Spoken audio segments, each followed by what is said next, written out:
My name's Greg. I'm from Darkbox Images, and today we're going to do kind of a virtual Tintype experience. So we're here in my studio in Falkirk, and we're just about to make a plate. So we've got my daughter Charlie, who's already posed and ready to go. There we go. So we're going to put Charlie in this head brace here, and this head brace is going to keep her from moving for a 9-second exposure. Lights are pretty bright, but what she's going to do is she's going to close her eyes and then look at the light with her eyes closed, and that is going to help her eyes get used to the light. And we're just going to go through this process. This is going to be as close to real time as I can make it within reason. So this process is called wet plate collodion. It was invented in 1850 by a guy named Frederick Scott Archer. Archer was a sculptor, not a photographer. He was trying to figure out a better way to take photographs of his sculpture work. He was using the paper negative calotype process, and he hated it. It took way too long. It didn't have a lot of detail. It didn't work for him. So, being the enterprising Victorian gentleman that he was, he decided to make his own. So, there we go. Perfect. Now, the first step is we're going to coat this tin plate with collodion.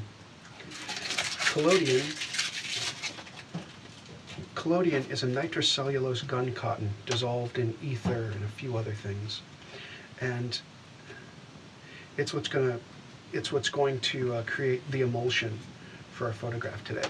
So we're going to just tilt down to here.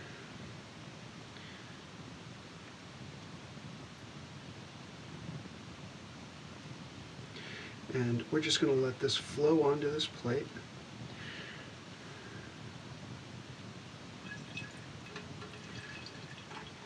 Collodion used to be used in battlefield medicine. It's still used in some parts of the medical industry today.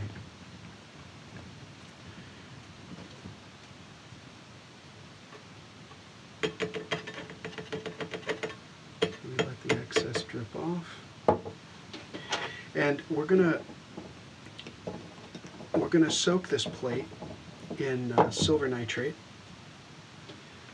And what that's going to do is that's going to soak into the collodion layer and make it light sensitive. So, there we go.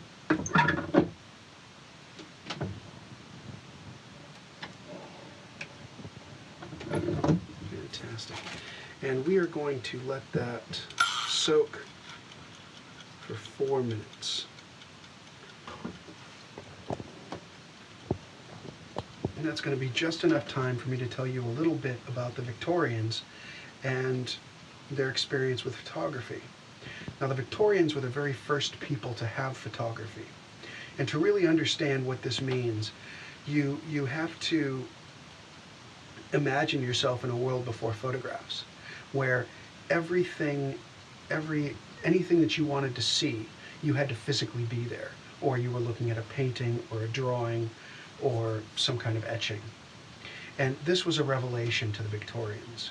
In fact, one of the things they loved to do with the photography they'd fallen in love with so quickly was to take photographs of each other. And they did this a lot. So when you look at these large Victorian family portraits, if you look for the person in the very center, that's usually the dead one. They took a lot of these family photographs at funerals. And what would happen is the person would pass and they would be laid in state in what they called the living room. This was a room just off the front entrance of the house. It was only ever used for this purpose. The body would lay in state for 3 to 7 days, giving the family time to show up, and everyone would gather in the living room. The deceased would be placed in a chair, and this photograph would be taken. Now, to our modern sensibilities, this could seem a little bit macabre and weird, but if you look at it from the perspective of the Victorians, this person's last act on this planet is to be surrounded by their friends, their loved ones, having this moment frozen in time and made immortal. And I think this idea of the immortal portrait is what really captivated the Victorians. They had such a complicated relationship with mortality anyway, but having all of these moments frozen in time really, I think, helped them gain a sense of closure. And it was this reason that the Victorian family photo album was the most valued possession in the home. It was the one place where the entire family would always be together, forever, immortal. And that's one of my favorite things about the Victorians, is that they were so complicated as people. And to reduce them down to a few stereotypes is really disingenuous, I think. And one of the stereotypes that we often have is that the Victorians all dressed in very dark colors and very drab colors. Well, that was exactly not true. The opposite was true, in fact. They dressed in bright, garish colors. This photographic process, this wet collodion process, is orthochromatic, meaning it only sees one segment of the spectrum, in this case blue and ultraviolet. These colors glow and become very light, so people with blue eyes, their eyes will glow. The other side of this is that anything red, orange, yellow, and green will tend to go very, very dark. And so when we see photographs of the Victorians, it often looks like they're all wearing dark or charcoal gray or black. This is because this photographic process renders those colors very dark. So that's one of my favorite stories about this photographic process, among others. And what we're going to do now is we're just about ready to take this plate. So Charlie's outside and in her all posed up in the head brace, ready to go. I'm going to put on the safe lights, and then we're going to load this plate and take this picture. There we go. Just gonna... Okay. Now, plate's been in here for 4 minutes. We're going to pull it out of the silver bath. We're going to let as much of that silver, excess silver, drip off as possible. It's quite expensive. There we go. We're going to wipe off the back. We wipe off the back so that the silver on the back doesn't seep around to the front and cause oysters. It's the gray bits around the edge. So I'm going to load this plate into the plate holder.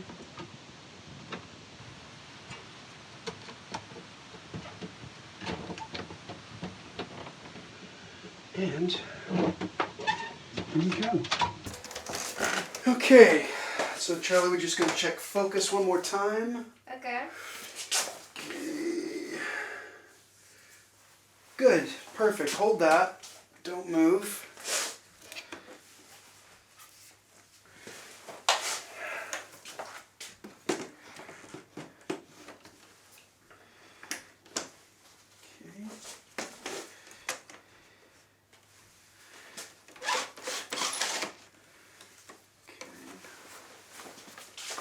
And timer. Timer. Okay, here we go. Ready? And 1, 2, 3, 4, 5, 6, 7, 8, 9. Fantastic. Well done. Can I move? Okay. Yep, you can move. And now, Still almost went with me. now we're going to go and develop this plate.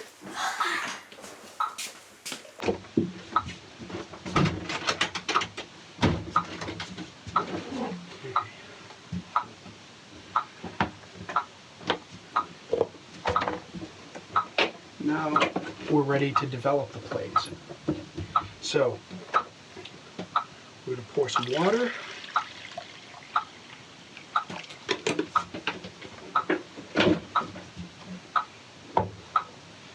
And we're going to pour some developer. Not too much. Okay.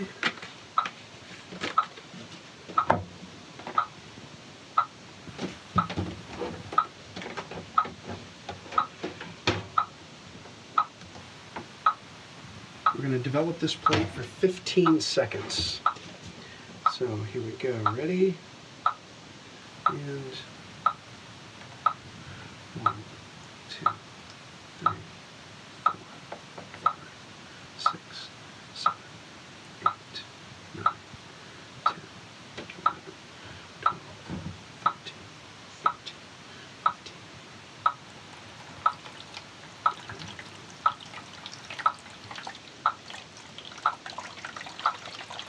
You may already be able to see this image just a bit.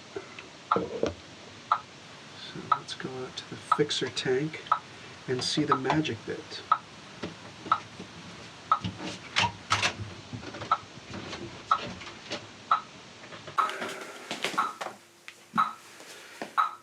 So as you can see, watch out. As you can see, it's blue and it's kind of a negative. So we're going to place it into the fixer, and magically it just shows right up. This is my absolute favorite part of the process. This is there's a reason I call it the magic bit. It's so brilliant. I never get tired of seeing it. So these blue bits around the edge are where the collodion's the thickest, and we're going to wait for that to clear, and then that's our image all fixed.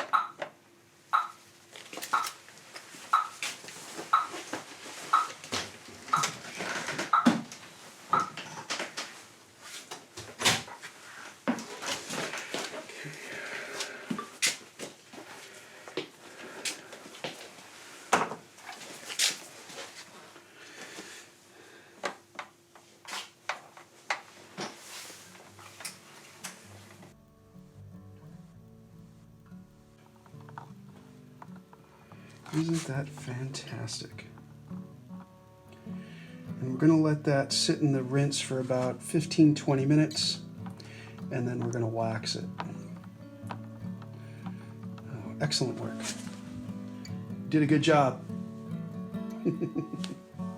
Yay! Okay, so it's about 15 minutes later. The plates have sufficiently dried, and now we're going to wax them. This is the final process. This is called Renaissance wax. It's a microcrystalline wax polish developed specifically for the British Museum. And we're going to wax that. And this is going to protect the very delicate collodion layer from things like fingerprints and oil and dust. I'm doing my best Mr. Miyagi here. We'll wax on, wax off.